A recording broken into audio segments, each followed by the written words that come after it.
This is a Dude Studios production. And hey, I'm the dude. Hey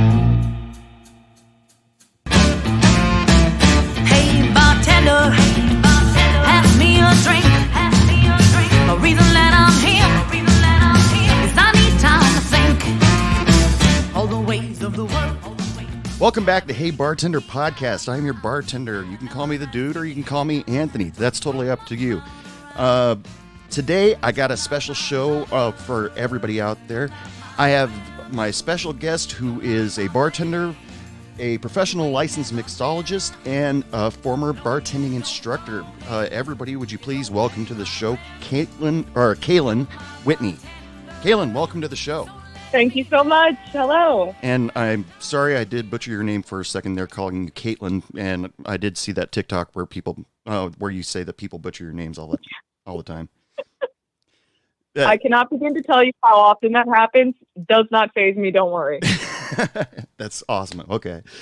Well, like I've already pretty much said what you do. I mean, you're a bartender, professional mixologist, former bartending instructor. But why don't you tell us a little bit about yourself for the listeners? Oh, I mean, other than bartending stuff, I don't know. I'm 25 years old, grew up in central New Jersey, farm family, artist, alcohol enthusiast, we like to call it. Yes. And I don't know. I grew up around like a bartending kind of scene, and I kind of got into it at a young age. And I don't know, man. I'm just an all-around kind of person, I guess. Does that make sense? Oh, it makes total sense. Everybody, when they start bartending, they were in the middle of doing something else, and then all of a sudden, just bartending kind of falls in our laps. So, oh, that's exactly what happens. I was working at Petco. Before that, I was a car salesman, and then bam, bartender. Wow, car salesman to bartender? That's cool. Yeah, don't ask. Well, since it's still a big deal to talk about, how's your quarantine going? Well, I might be an alcoholic now, but it's going. Along with half the United States. That is exactly correct. But, I have never drank more wine in my life, but you know, it's a fun time. It makes the day go by. Yeah, I've read a lot of stories, and I've talked to a lot of old friends who said that, you know, they've recently discovered day drinking since this quarantine started, because their jobs are non-essential and they have to stay home. So, and what was it? I heard a statistic like liquor sales are up like 50%, even though all the bars are closed, or at least. Oh yeah, it's insane. And it's completely insane. And what have you been doing to keep yourself busy besides drinking? Well, I play a lot of video games. I've been drawing a lot. I mean, I've been making dumb TikToks because I am bored out of my mind. It's been a lot. I think a lot of people discovered TikTok when this quarantine started, because I did, for one, and then everybody else I'm seeing like first post. Mm-hmm. And but the interesting thing on how I ran across you and I have never met before. This is like the beginning of a magician act. I was scrolling through TikTok, and you had a really interesting, even though it was very short, TikTok on whiskey and how it's made, and what made you decide to do that? Okay, so back when I was teaching the bartending school, it was actually a signature thing of mine. I was one of the instructors for the school that went way too above and beyond for my students. I was way too into it, which is a good and bad thing. But my signature thing was deep diving into whiskey and beer. So I'm actually really knowledgeable on both topics. I love whiskey in general. So I kind of would get bored on occasional days and deep dive into YouTube videos and internet stuff and like read about whiskey, and eventually I would just pass it along to my students. This information is now so ingrained into my brain that I make it a whole day lesson, teaching my students about whiskey and bringing them into the school and having them try all of it and stuff. Well, that's what interested me, because you said so much within 60 seconds, and I was like, I bet she could go on for at least another hour. Oh, don't get me started on whiskey. I won't shut up. I will not shut up. So you said you're a whiskey enthusiast. What's your brand? Okay, so my favorite, I love Japanese whiskey a lot, and I'm a bourbon person in general. The Northern Hemisphere or hemisphere. Wow. Northern Japanese whiskey is the Nika Distillery. Mm. They do a bourbon style, so it's that 51% corn kind of spiel. Nika Coffee Grain and Nika Pure Malt are two of the best whiskeys I have ever had in my life. Really? It is so good. See, the only whiskey I know about is a friend of mine brought me back from Japan. A friend of mine brought me back a bottle of Suntory from Japan when he went there to visit. Suntory's really good. They do more of a Scotch style. They're actually like inspired by Scotch. Mm. So they take after a lot. It tends to be a little bit sweeter or sometimes really peaty. It's one extreme or the other. But it's good stuff. Yeah. And I think a lot of people only know about Suntory because of that Bill Murray movie. What was it, Lost in the Translation or something? I don't remember. But so let's start back at the beginning. How did you start bartending? Well, it started out as a really subtle hobby. When I was living with my ex, his mom was actually like really into making sangrias from scratch and everything like that. And I kind of watched it. My family used to make wine and everything like that. So I kind of grew up around the scene of people who just like to mix things. It got me experimenting. We used to have a huge liquor cabinet.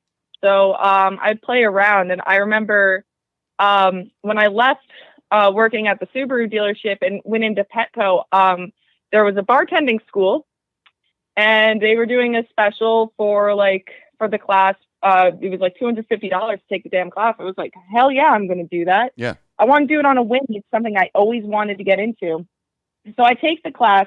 2 weeks later, I end up having the record for the school in all of time. At the end of the class, you have to make 12 drinks in under 7 minutes. Right. And it's a really weird variety of drinks. It's very difficult to do. I have the record of doing it in 4 minutes and 37 seconds flat. Oh, wow. So, yeah, nobody's even gotten close. That's the scary thing. But I did that. And then the owner of the school was like, you did so good and you helped the other students become an instructor. And I became an instructor before I was a bartender. Ah. So, yeah, it was some wild stuff. So I started the instructing, and then through that, my boss also had an event business, and that's how I started traveling around so much to do private events. And then I got hired up in a bar when I moved out to Pennsylvania, and yeah, it's been a time, to say the least. Now that we know how you got into the business, every show in the beginning of the show, I like to tell everybody a drink special. Would you honor us with a drink special for today? Oh, absolutely. I have an all-time favorite drink that I always force people to get if they're drinking with me. It's called an Alabama Slammer. And nobody knows this drink anymore, but it was really, really popular back in the day, apparently. Yeah. It is very simply 1 shot of slow gin, a half a shot of amaretto, half shot of Southern Comfort, then orange juice. And my mind just went blank. I think that might be the... Alabama Slammer. Isn't there like grenadine, a float of grenadine in that or something? No, that's the slow gin. Okay.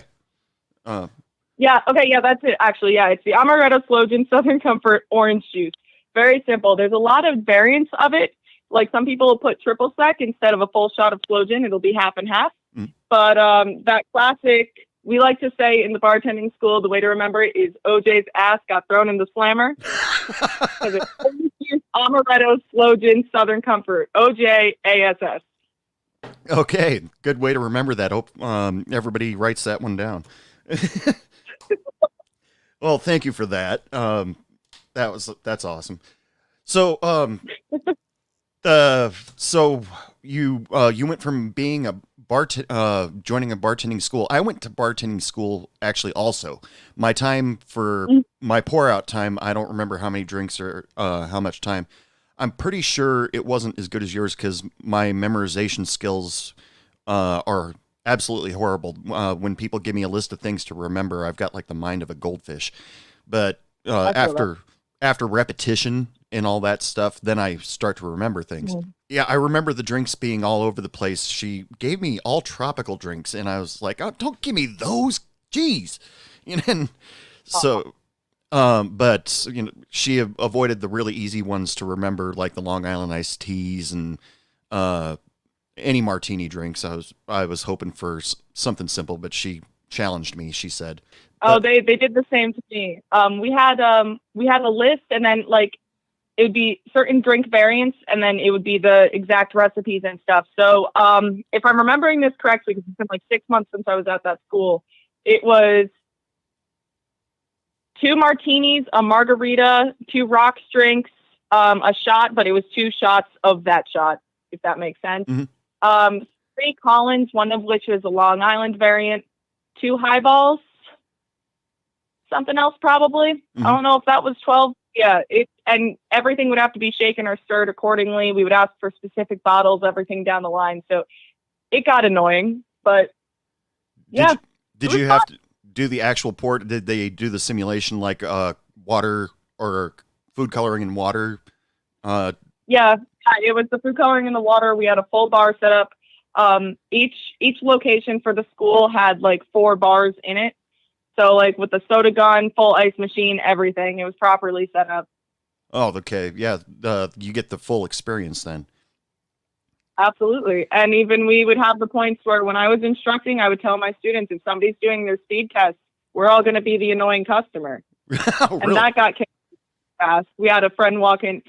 We had a girl who would walk out of the building and then come around the building and slam the door open, run in, go, "My son is missing. Have you seen Nemo?" And everyone would immediately freak out. It screwed with everyone. It was a fun time. That's hilarious. Yeah, they didn't push us that far, but yeah, I've threatened many people that saying I'm going to come when they first start serving or bartending. I tell them that I'm going to come in being the most annoying customer you ever had because I know all the tricks. Yep. Yeah, I tell that to my students all the time. They're like, "You should come through my bar. I'll get you a good deal. I'll give you a couple free drinks." I'm like, it's like, you're not going to want to give them to me for free when I'm done with you. But if you... Yeah, so just all of a sudden, can I get some French fries? And then when they bring the French fries, can I get some ketchup? Can I get some ranch? Can I get some extra ranch? Hey, where's the bathroom? It's cold in here. It's hot in here. Hey, you know what? What's your favorite kind of rum? Hey, can I get that one? You don't have it here. Why don't you have it here? Hey, could you do me a favor and order more rum? Just go off the list for hours. That's hilarious. Mm-hmm. It's kind of cool that you brought up for the drink special something with Slow Gin because that's not a liquor I hear about very often anymore. Nobody knows about Slow Gin. And my favorite thing is taken back to the school again, is my students would always be like, well, they would forget that the Slow Gin is even on the back bar. They would reach for literally any gin. And I'm like, stop. Mm-hmm. Not the same thing. Not even a little bit. The way I always describe Slow Gin to people is it's essentially boozy grenadine, you know? Right. So like, they're like, but it's gin. I'm like, it's not gin. It's just in the name. Store it. It's a cordial. Drinks like Singapore Slings or anything like that. I don't hear about. I think in my during the 6 years as I was a bartender, I maybe used the Slow Gin bottle once, and like the Galliano bottle twice. It's just something you don't use very often anymore. Yeah, absolutely not. Nobody knows about up against the wall drinks. Right. It's nuts, and that's such a shame because Galliano is such a solid liquor to be using in drinks. Mm-hmm. It's such a unique flavor. You can't get it out of anything else. It's such a shame. If I remember right, Galliano's licorice flavored liqueur. If I remember, I always thought it was like vanilla-y. Or at least the bottles that we had were always the vanilla Galliano. Ah, okay. I think there's like vanilla banana. There might be a licorice one too. All I know is just the much older customers that came in there that would talk about that said it's a very dangerous liqueur. It's just one of those things that you before you know it, you drank too much. Oh yeah. I mean, my grandfather used to talk about Harvey Wallbangers all the time, and it wasn't until I became a bartender I was like, "What is a Harvey Wallbanger?" Oh, it's a screwdriver with a float of Galliano on top. Cool. Yeah. We had a saying. I don't know if other states refer to it that way, but when you're putting Galliano in something, ironically, a common drink is to get an Alabama Slammer up against the wall. And whenever you add that up against the wall saying, it's a float of Galliano on it. Right. Because of that bottle being so tall and weird, it has to be on that top shelf leaning against the wall, you know? Right. That's, I remember being told that's how it got its name because it's always up against the wall and you can't fit it into your bar. Yeah. Yeah, there's just liquors that you don't hear about anymore, mostly because most of those drinks kind of went away with time, I think. And They phased out. but I think it was also something that kind of is now things like the Collins drinks. When you were teaching your students about how to make all those Collins drinks, I had a customer come in one time and ask for a Tom Collins. Now, and people never asked me for a Collins drink. They always just said rum and Coke or whiskey sour, or they never used the name Collins. He comes up and asks me for a Tom Collins, and then I had to beat my head against the wall trying to remember which is it with sour mix. So It's gin. It's gin. It's gin? Just on the tip of your tongue. It is gin. We always say Tom likes gin. Oh, okay. It's a weird way to remember. Because I think I got screwed up by like a comedy show I listened to one time where they like discovered corn for the first time and said, I just invented a Tom Collins, and or when they said, great, corn, now we can make whiskey. And so I thought, okay, whiskey, it's a whiskey sour. So I gave it to them, and boy, were they mad. And oh no! But my friend who was a bartender, my friend who was bartending with me at the time, she was like, okay, you called it a Collins. He's not old enough to know all the Collins drinks. So just tell him exactly what you want. Gin sour, or probably he's going to go home and try to figure that out later on today. But how did you teach your students? Like, because those were tough to remember for me. They were pretty easy. The Collins okay, so when I said that there would be like 3 Collins in the speed test, I'm referring to the glass type more than the drink itself. So it would be the pint glass. So in that could also be Sex on the Beach, watermelon, the melon ball, Alabama Slammer, Red Death, so on and so forth, anything that's in that pint glass. But we had a lot of weird tips and tricks for remembering the different types of things.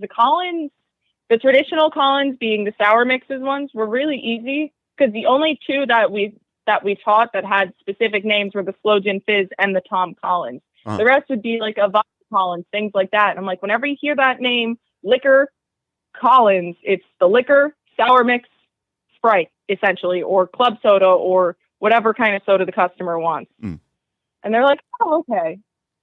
It's just a double shot sour version of whatever the hell they called out. Right. Okay. Yeah. That was a little bit embarrassing back then, but I managed to become friends with that couple after making that mistake. Because sometimes after you get a drink wrong, it's tough to win. It was tough for me to win the customers back. Oh yeah. So, but one big thing that when I went to bartending school, my instructor was a very seasoned bartender. She'd been bartending for years, and she ended up being an instructor at the bartending academy. And the thing that she wanted to teach, that she considered the hardest to teach, was customer service. Now, were you able to teach your students about customer service?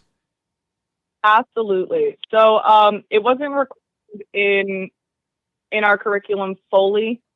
At the time, we were supposed to touch on it for a few hours, but just like the whiskey and stuff, I would deep dive into it. I grew up with retail and animal sales and things like that. So I've been in that scene for such a long time. I'm like, you guys need to learn that bartending is not about making drinks. It's about working your customers. It's a sales game.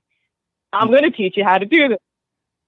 So, we definitely deep dove into it. I had some students who I just knew from the beginning. I was like, you're not going to make it in this. You need to come out of your shell, man. Right. Yeah, that was one of the reasons why I decided bartending might be a learning experience for me, because I am very much an introvert. And in a way, bartending did help me quite a bit. I mean, when I first got behind the bar, I was very quiet, and people used to wonder about me, what's wrong with the bartender here? And it took my friend to go up to the customer and go, you're talking to him about sports. He doesn't know shit about sports. Talk him about movies or music, and then you won't get him to shut up. And that's how my customers got to know me eventually.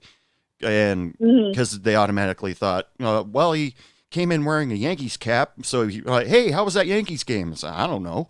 And then why do you wear the Yankees cap? I'm a big Billy Joel fan. Oh, really? And but that was just how it worked. So, were your students able to kind of turn it around, or realize, okay, I got to be a little bit more, be able to talk to people? Yeah, we successfully broke a bunch of people out of their shell. The way my classes worked, we would all kind of become a family by the end of the course.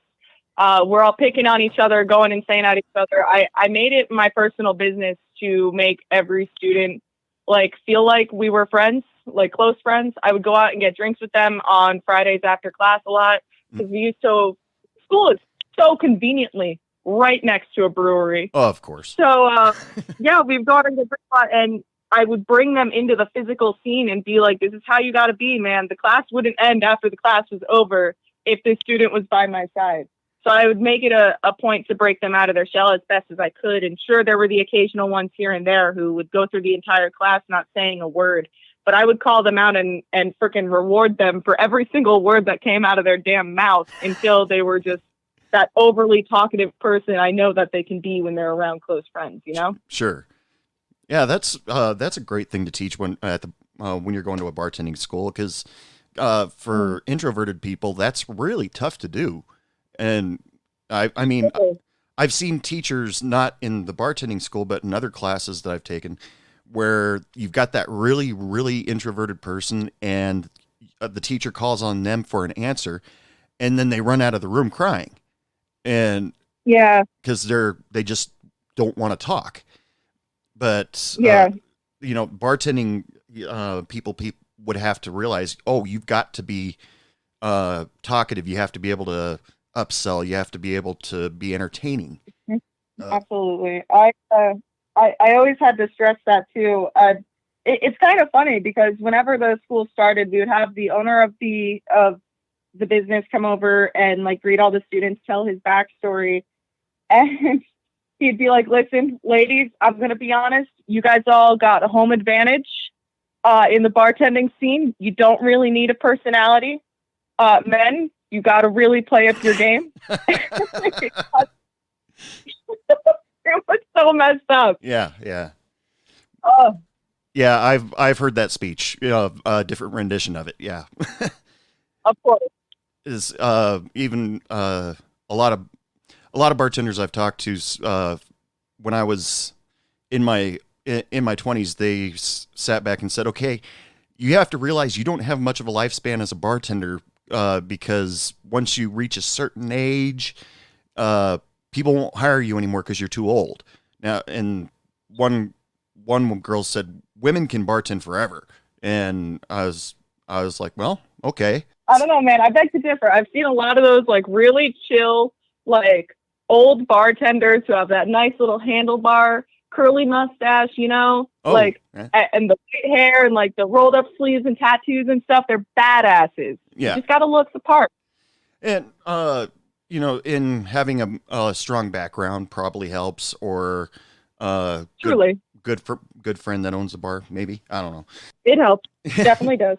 Let's talk about the next thing: professional licensed mixologist. Yeah. When do you have to be licensed nowadays? You don't have to be, but it's just like going to bartending school. You don't need a bartending certificate or license to bartend. Mm-hmm. You don't need a mixology license to be a mixologist, but it helps your credibility, Looks good on a resume, maybe? It does look good on a resume to say that I went to a heavy course for this stuff. Yeah. Okay. This is the first time this has ever been brought up on the show, so give me a little bit about it. Okay, so the course is actually run by the school as well, but this was before I became an instructor. It's a secondary thing that's done in Newark, not the scary part of Newark. Don't worry. Don't get me started on Newark. Anyway, it's a class that goes on where you get your tip certification, you get to learn a bit about flair, and then they deep dive into mixology, how to create your own drinks, how to do complicated things. They get into modifying drinks to customers' taste the proper way, how to take any recipe and tweak it the right way, going into things being lit on fire, using flowers, muddling correctly, everything down the line. I could talk for hours about that class. Wow. But it's really cool, and we got to learn how to play with like smoking whiskey and dry ice too, and that's a lot of fun. Well, yeah, dry ice is a lot of fun. Dangerous, I love but it. At least the way I used to use it when I was a kid. We don't need to get into that. But anyway. So they actually taught some of the more artistic versions of bartending. Yeah. Mm-hmm. So I didn't know they actually turn that sort of thing into a class. Because pre Cocktail, I didn't the movie Cocktail with Tom Cruise, I didn't know that there were bartending tricks. I thought it was just pour serve. And then Cocktail became popular, and then all of a sudden all these competitions started popping up. Then it died out again. Then Coyote Ugly came out, and then more stuff like that came out. And now I'm seeing on all sorts of social media these bartenders that are doing these incredible tricks and different ways of serving that probably wouldn't have been acceptable in the bars that I used to work at, because they probably would have assumed I would set the place on fire, which I almost did making a Spanish coffee. I was using the wrong glass and it kind of exploded. But oh my God. But do you do a lot of that bartender flair when you bartend? I used to do a lot of flair. I used to be very into it. I wasn't the best, but I was a pretty good novice flair bartender. I could spin my cups. I could do some bottle juggling here and there and stuff like that. But the bars that I worked at when I started working regular bars were just way too busy to have time for that. It just became that I was doing the cup spin as a fidget, Right. But when I did some events, I was doing a good amount of flair. It really turned into me being hired as a specialty mixologist more than doing flair. My thing was lighting things on fire, making some of the coolest looking drinks you could imagine, things like that, Back when I was bartending, the ceilings were too low to do any really juggling. And, but we used to, like you just said, I'd spin the shaker, spin the bottle in my hand before pouring, just because it was a fidget thing. It wasn't really to impress anybody. But yeah, some of those guys have some crazy. They must have put a lot of practice into it, because they have some crazy things that they do. Like with 4 shakers and catching them all, and it's almost an Olympic sport. It seems like. Oh, it's insane. My flair instructor used to actually do massive competitions and stuff, and we saw him juggling fire bottles, everything of the sort, and he's such a good teacher too on top of it all. But it's crazy to see actually what these people are doing. I follow so many flair accounts on Instagram and TikTok and Facebook, and I'm just I want to do that. I don't know if I'm coordinated enough to actually go that far, but I kind of want to. Well, it's like everything, it takes practice. Absolutely. I've seen on the internet, you can buy fake bottles to practice juggling with, I guess. Yeah, they're these large weighted plastic bottles. That's actually what we learned with doing the flair class. So yeah, they're pretty neat. They even have, some of them have instructions on them on how to do some basic tricks. It's kind of handy to have. Sometimes I used to wish I could get into it, but most of my customers were like, "Oh yeah, great show. Can I just have a drink?" And I'm like, "Oh, okay, here you go." It took you 3 minutes to make something that could have taken 10 seconds, but I get my drink now, so thank you. Yes, exactly. Yeah. Now, I want you to talk a little bit about your other TikTok videos, what your order says about you, Bartender's Edition. How did you come up with that? Okay, so that was actually a running joke between me and a few of the other instructors. We used to just kind of sit there, same thing what you were saying with your bartending buddies, sit there and kind of just talk shit about people when we all came to agreements on certain drink recipes and stuff. And honestly, I was really bored that day. I was waiting on a job interview. I was like, I'm going to make my first TikTok. let's talk some shit about people who drink Long Island. And it blew up. And then it got demanded for more and more and more. And all the drinks that I've been calling out, I've either had people order in front of me and they all seem to have something in common, or I just know people who drink them constantly and I'm going off of their personality and it hits every time for some reason. Well, your descriptions are totally awesome, and it's a hilarious video. The Irish car bomb one, I particularly laughed at because what did you say about it? It's like, if you drink an Irish car bomb, you've got a gut of steel, and you're probably Irish and like to tell everybody that constantly. I think that's how you put it. Yeah, that's literally how I put it. It is a constant thing, and I can attest to it because I do that. I love Irish car bombs.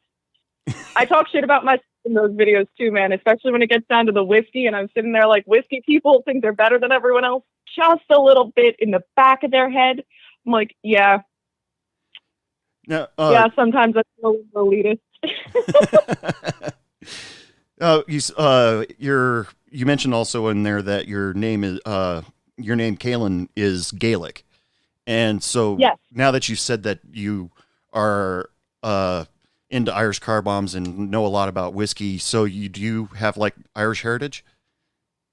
Yeah, I do technically. I guess I've never been to Ireland myself, but it's kind of in my roots. I'm not going to prance around and be like, oh, I'm so Irish. I freaking grew up in central New Jersey. There's nothing truly Irish about me. Yeah. So it's my DNA somewhere.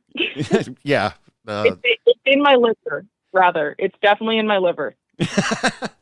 Yeah, that comes up a lot with customers. Now, see if you agree with me on this one, where like you got a woman that's drinking Chardonnay and she's using her hands a lot.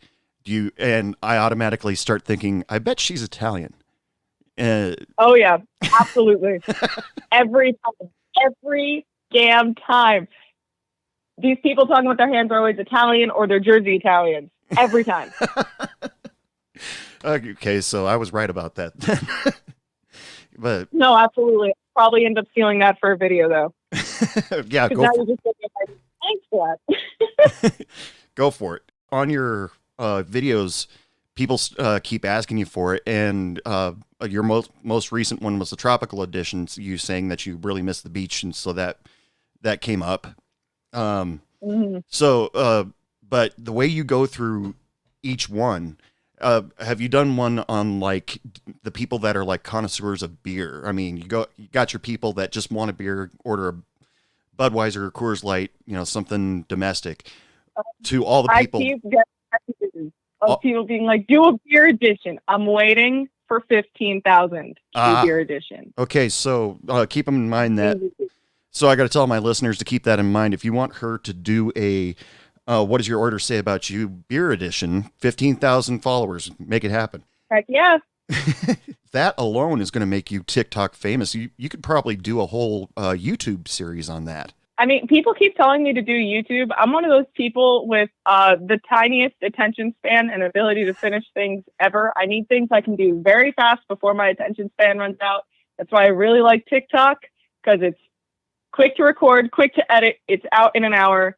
YouTube is a whole nother process. And I've tried to make a YouTube channel in the past. It just fell out of my system. I can't keep up with like Twitch streams and stuff either. I gotta keep moving. I gotta be fast paced as hell, or I just fall out of it, You got to say it within 60 seconds. Okay, I got you. That's right. Now, exactly. But maybe it's just when I finally ran across your profile, it just came up in the For You page. Maybe it was just a refreshing change from watching those girls do those dances and all that stuff, where you were actually something informative, and I admire that. Oh, thank you. But I did see the video where you did some of the dances, but I'm not going to hold that against you. I mean, I couldn't help it. There was the one dance of that catchy song that with the really simple dance. I'm like, hey, I'm uncoordinated. I could totally do this dance though.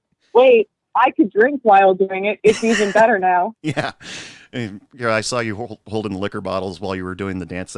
That was a great addition. I enjoyed that. I don't recommend mixing Four Roses bourbon with Bacardi, by the way. Bad choice, but it's what I had. So, being a connoisseur of whiskeys, though, do you have a collection of whiskey in your house? I used to.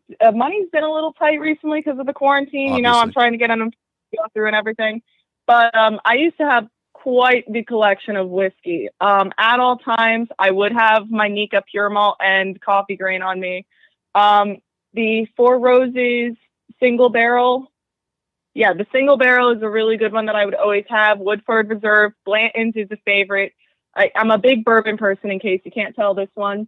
I got a soft spot for Dewars, or Dewars, however people like to pronounce that anymore. Sure. Even though that's Scotch, you know, those kind of things. You know, your Irish heritage and your vast knowledge of whiskeys and bourbons, that that was my first thought when I was listening to your thing. It's like, she must have a collection, you know, just whether they're full bottles or empty bottles, they're probably sitting somewhere on display.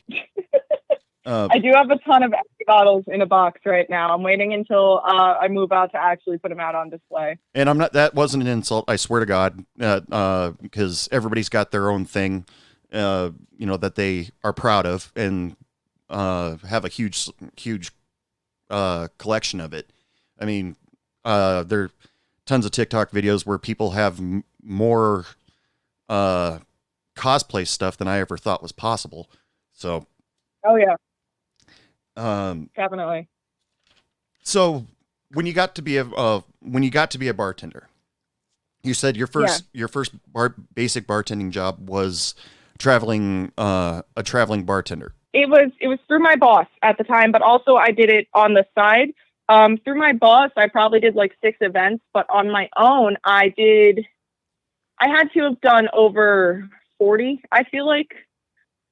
I don't know. My boss would hire them in really specific areas, and I couldn't always make it out. But he got me rolling with that. My first ever event I did was actually a high school graduation. It was the stupidest thing ever. I go out there, 98 degrees out, beating sunlight. I'm wearing all black with a pop-up bar that I'm dragging down a hill that I know I'm going to have to drag back up later. Set the thing, got the umbrella, and I'm getting paid $60 to go out here, conveniently 10 minutes from my house, though, to serve kids Sprite for 5 hours straight. No. And what did they do? They all go inside to their parents' basement to play Super Smash Brothers, while I'm sitting out here with the DJ, and we're looking at each other about to break open the bottles that they gave us. I'm like, oh, real close to drinking these, but I shouldn't. High school graduation, they hire a bartender. That's different. Yeah, it was weird. That was the only event that I ever had where I had to do nothing but virgin drinks, and it actually inspired to make a mental menu of virgin drinks in the event that ever happens again. You know, I've run into that before. People, the designated driver would say, I want something to drink, but I don't want just a Coke or just juice. Can you throw something together for me? Do you have one that you would suggest? I have a ton. One of my favorites is, I called it Wonder Juice. It's just cranberry juice, orange juice, pineapple juice, and Sprite. Real easy. I mean, obviously there's the heck are they called? The Shirley Temples. Everybody likes those, but Sure. you see them so much, people get tired of them. But the Wonder Juice is a go-to. I always say, just take a juice, put Sprite in it, put a little grenadine on it, you're set. Right. That just took me back to my karaoke DJ in one of the bars I worked at. Cherry Cokes all night long, every night. And I think I went through a bottle of grenadine just with her. But oh my God. Yeah, just all of a sudden doing all virgin drinks. Now I have to ask, because I ask almost every bartender this. What's your thoughts on blenders? Ugh, I hate blenders. Oh my God, I hate blenders. They take so much time. The best thing ever was one of the events I was at. They put out 6 magic bullets. It was the most brilliant thing I've ever experienced in my life. Instead of one big annoying that I had to keep cleaning out, it was 6 individual magic bullets and then like a speed cleaning sink. And I was like, this is great. Pour the shit, put in the ice, pop the thing in, and get them all set up. But other than that, fuck blenders. Really. So you have used the excuse, like all of us have. Oh, I'm sorry, the blender's broken. Yes, every time. Literally every time, unless the bar is god awfully slow, every time. Yeah. I used to throw a fit because my servers who knew that I hated making blended drinks, all of a sudden they're like, "Can I have a daiquiri?" I was, you got to be kidding me. Well, dang it. Pains in the asses. But yeah, every bartender, any bartender ever will say they hate blenders just because they hate cleaning them after every time they have to serve something. Have you done it? Have you done it where somebody says, "Can I have a margarita?" and you just do you say you want it on the rocks, right? Or do you just automatically serve it on the rocks and I wanted that blended. Oh, sorry, blender's broken.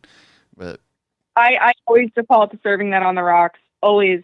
The two bars that I worked at regularly, the blender was hidden, thankfully. So a lot of customers didn't know that we had it. It was a blessing. But I had the events where just we had that big old dumbass blender back there, people doing the same thing. I'm just like, oh well, it's gotta charge. It's wireless. I'm hiding the cord. It's making as many excuses as I can to not have to clean this out because I got a line of like 6 people behind this guy who wants the most complicated blended thing ever. Like, shoot, I don't want to do this. Okay, that's the most original excuse I've ever heard, that it needs to charge first. I love that. Okay, that made me laugh so bad I lost my train of thought. Right now, we're going to take a little break from my interview with Kalen Whitney. She's awesome, isn't she? We're going to take a little break right now so we can introduce this episode's musical guest.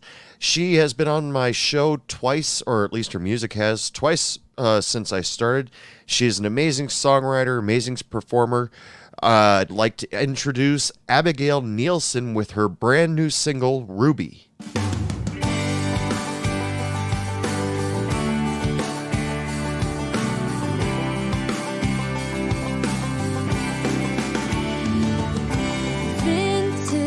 T-shirts, rebel in reverse. Too young to go out, too old to stay at home. Wants to dye her hair blue, maybe get a tattoo. Young to have a phone, 14 just feels so old. Nothing's ever fair, no one's on your side. Girl, I've been there and you'll be just fine.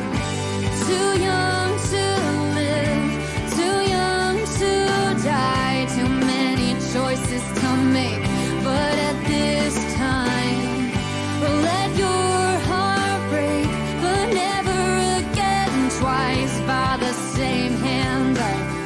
Don't be afraid of goodbye, or your heart will change, but until then, this is my advice. Starting to wear lipstick, presidential interest, still too young to vote, too old to keep her mouth closed. Cries and characters die, soon she'll learn how to drive. Too young to know much, too old to never wanna know. Nothing's ever fair even when you're right. So hold on to that voice and keep your head up high. Too young to live, too young to die. Too many choices to make, but at this time, not all friends stay. So hold on tight to the ones you love, but don't be afraid of goodbyes, or your heart will change, but until then, this is my advice.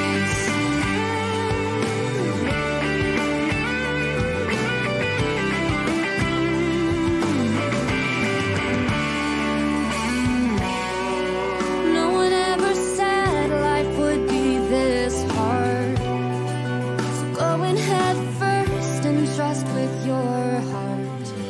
Too young to live, too young to die. Too many choices to make, but at this time,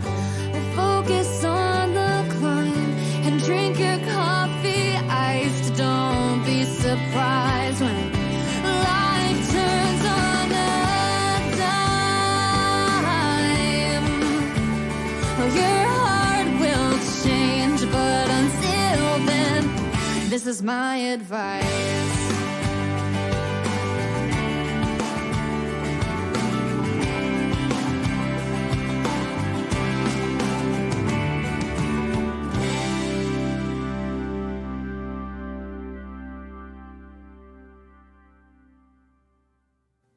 From Tacoma, Washington, that was Abigail Neilson with her new single, Ruby, which, from what I've been reading on the internet, has been just screaming up the charts right now. Huge hit on Spotify.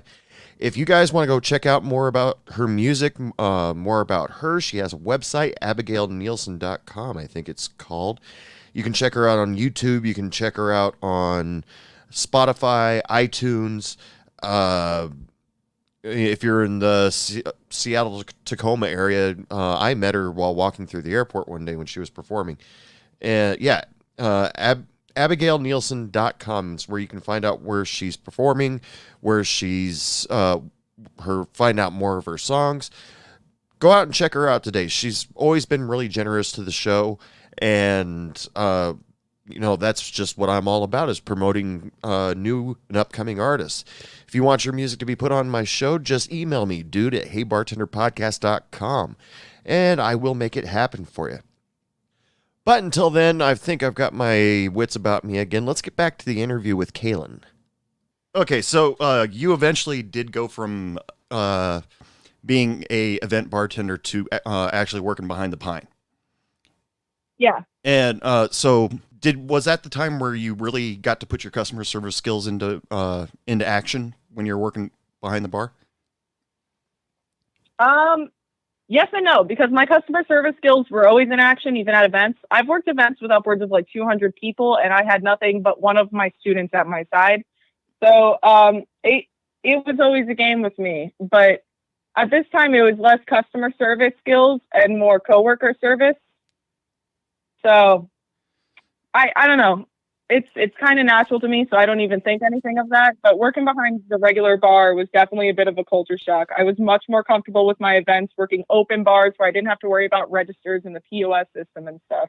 Yeah, I did banquet bartending before I actually got behind a real bar, and all of a sudden, it was like, okay, I gave you your drink. Why aren't you going away?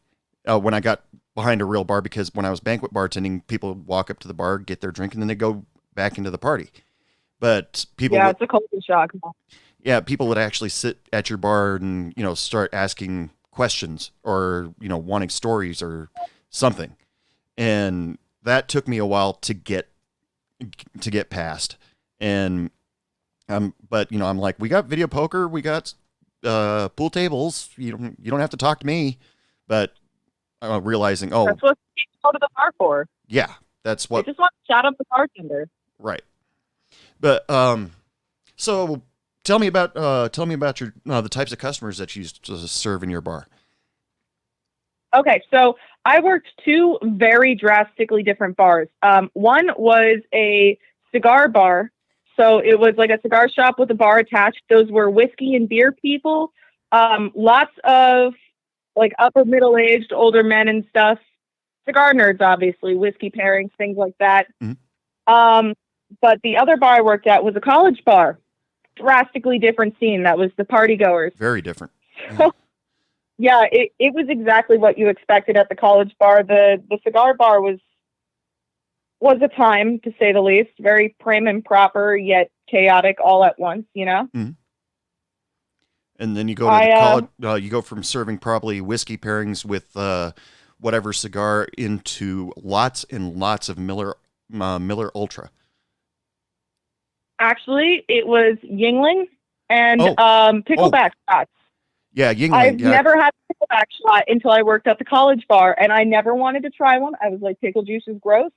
And then the owner of the bar was there. He's like, no, you're having one of these. I was like, all right, fine. You're letting me have a shot at work. I'll do it. Fuck it. It was good. It was really good. Now, what did you call it? The pickleback shot? Pickleback. It's you do a shot of Jameson and chase it with a shot of pickle juice. Okay, that you'd have a hard time getting me to want to try that, but okay. Trust me, it sounds disgusting. It sounds like the worst thing ever, but when I tell you it cancels the burn of the Jameson and that metallic taste that Jameson is kind of known for, and just like refreshes you instantly. Mm. It's like when you drink a cold Gatorade after a long day of being outside. I cannot explain it any other way. Okay, that's a good analogy. I like that. Yeah, I forgot that. Yeah, you're up in the upper East Coast, so Yingling is a pretty big deal out in that direction. absolutely. I spent a little bit of time in North Carolina, and there were some friends that were like, "Hey, can you bring me back like a 12-pack of Yingling?" And I'm like, "I'm going to be flying a plane. How am I going to do that?" But yeah, so yeah, I completely forgot about that because down here in Texas, Miller Ultra seems to be all over the place out here. And what was the last guest I had on my show? When she saw somebody drinking Miller Lights, she said, "What do you dehydrated or something?" She would always make fun of her customers that were drinking Miller Lights. We always joke about that. That and Coors Light and the Miller Ultra Light specifically. They're like, "Can I get an Ultra?" And I'm like, "Okay, so one water for you." Yeah, yeah. Making fun of the beer and beer companies. Probably not get me any sponsorship anytime soon, but I don't care. Girl, fuck 'em. The ones that drink in my bar, the ones that drank like Bud Light or Coors Light, they usually were stopping at the bar after going to the gym, and that I don't know anything about working out. I don't pretend to know anything about working out, but I thought you just spent 2 hours in the gym lifting, and now you're coming in to drink a whole bunch of beers. Doesn't that kind of cancel it out? And I was about to say that sounds counterproductive as hell, but you do you. yeah. Yeah. Did you have a favorite customer when you were working? Oh my gosh, yes. Okay. So there were three. We'll start with the high school party because this is just such a deep memory. Like I said, it was just like students and stuff graduating from high school, but there was a friend of the family that was hosting the bar. It was this old lady, purple hair, full purple outfit. She brought 2 bottles of champagne with her and put them under my bar. She's like, "I'll come get these later." And she came over to me later in the day saying that she felt really bad for everybody who was working because it was not only myself and a DJ that was hired in this 98-degree day in the beating sunlight. It was a blow up, like water slide person, a cotton candy machine vendor, a popcorn vendor, and a photo vendor. So we were all sitting there in the sunlight. The photo booth vendor, they apparently paid for a 100 photo thing, and the students only took like 5 pictures. So this lady comes up to me. And she's like, "I just feel so bad, and I don't know how to get all the kids outside to go take pictures." I was like, "Hear me out. I got a great idea. I'm going to open your 2 bottles of champagne. You're going to go over there and take the other 95 pictures of you chugging these bottles." And she just looks at me. She's like, "You're brilliant. I like you." She gives me $15 immediately. Grabs her 2 bottles, forgets to have me open them, so I have to chase her down with a freaking bar key in hand. Like, "Hold on, you can't open those yourself." Friggin', I kid you not, she literally did that. 95 more pictures of this random purple lady chugging champagne from a bottle in a yearbook. It was the best thing I've ever seen in my life. That's awesome. But yeah, other than her, she is probably my all-time favorite customer. But other than that, I had like this really sweet older lady who taught me a lot about like cigars and Long Island. She was really into the variant Long Islands. And then there was one when I was working at the college bar. It was just this one kid who kept showing up, and she was always so sad. But she would break out of her shell out of nowhere when she got 2 shots of Rumplemints in her, and she became the most talkative person ever. It was really cute. Oh, drinking 2 shots of 101 proof liquor, yeah, that takes anybody out of their shell, yeah. I think. Rumplemints will do things to people, man. Rumplemints has a special effect on people. Well, yeah, not as bad as tequila, though. Tequila is definitely an acquired taste, but if you need a good tequila that's like good for people who aren't into it, Avion makes just a really good one. It tastes like agave syrup. Oh, okay. Avion, okay. It's super smooth. Yeah, I've heard different things from different people, and you know, the effects of different liquors. Like Metallica, they always say that Jägermeister made them want to fight. people, a lot of girls say, "Do not give me tequila, or my clothes will come off." And I would Yep. most of the time I'd stand there and go, "Is there a downside to that?" And, but yeah, I'm a guy, so yeah, I'm sorry. I sympathize with that. It's okay. Yeah, various liquors have various different effects on a lot of people, and yeah, I've talked to people that say I cannot drink vodka because I will, 2 shots of vodka and I'll pass out. What about the women that 1 glass of wine, they're fine. Second glass of wine, they're giddy, happy. Third glass of wine, they're crying their eyeballs out. That sort of thing. Oh my God. Wine drunk is a different drunk. All right. I don't know what it is about the fermented grapes, but wine drunk is its own emotion. Mm, I put it on its own level. With girls in particular, wine drunk starts out as the best time of your life, and then eventually you forget everything that ever happened to you except for all the sad things, and you just get really sad for no reason. right.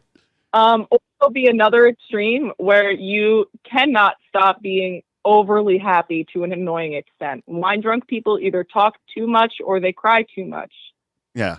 Or other wine drunk, they get handsy, very handsy. Yes, absolutely. That's the Italian thing again. The friggin' Italian ladies with Chardonnay and Merlot, friggin', let me get a Pinot Grigio, friggin' chopping their hands at me the whole time. Or throwing their hands all over the guy sitting next to them, or yeah, yeah, that's the Italian woman coming out again. Absolutely. Now, you've been a bartender long enough that I'm sure you learned how to accept as many people as possible because you want the business, you want the regular customers. But were there customers that you were thoroughly annoyed by? Oh, totally.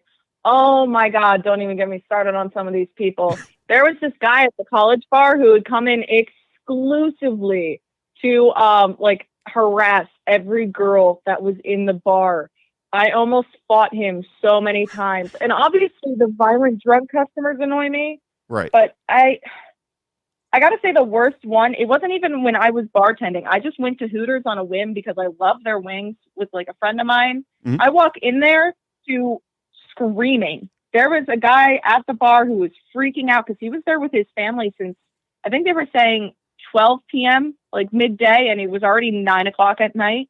He's been drinking all day. All the servers got really uncomfortable with serving him, and they didn't want to do it anymore. The manager of the bar was like, keep serving him or you're fired, which is illegal, by the way. Yeah, that very illegal. Yeah. The man starts freaking out, threatening all of these female bartenders and stuff, and all of the servers. And these are Hooters girls. They're fucking tiny, petite, all curves, no strength, Right. Friggin' the guy throws a chair over the bar at the freaking server or at the bartender. Some other girl immediately runs up, tries to tackle him. He throws her because this man is like 6'8" and big guy. So suddenly the only guy on premises was the dish guy who was a string bean, comes up, tries to fight this guy, gets punched in the face, runs out of the building, cops arrive. It was, I hate violent drunk so much. It's so unnecessary. Now, this has to be something that you must have practiced while you were a bartender, and probably something you talked about when you were a teacher. Did you pay to once you got to really know your customers, like, okay, this guy's up to, say, 2 drinks, and then all of a sudden he either wants to fight or he gets really melancholy.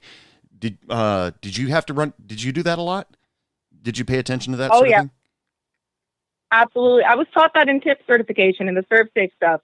I definitely had to do that more often in the cigar bar, ironically. A lot of these older people didn't know their own freaking alcohol tolerance. Yeah, there were a few customers that would literally be there every day. And there was a point where I was like, you literally cannot handle more than 3 shots or you are going to pass out on my bar. Right. It was weird.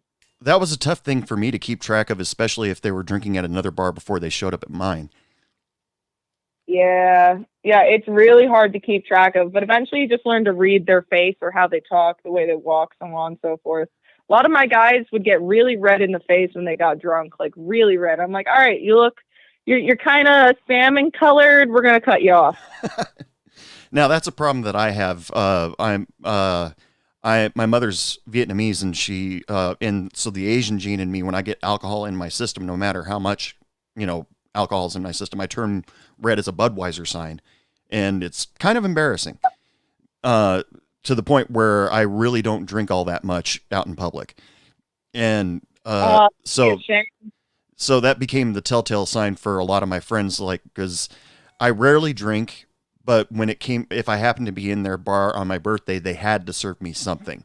And it's like, we got to give them a shot. We got to give them, a big drink or something like that. And I do the shot, and then boom, Budweiser sign standing right in front of them. And I'd say, okay, that's cool, but don't give me any more. That's it. And they're like, okay, are you going to be all right? And I'm like, yeah, I'll be fine. Just give me a few minutes.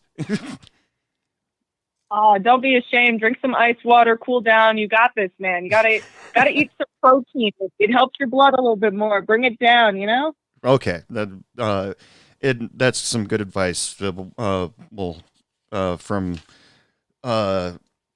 good advice from Kalen here. So drink some water, cool down, then get right back on the horse. That's right. They actually say they teach that in tip certification, and anytime you gotta get certified for any bartending stuff for legal purposes.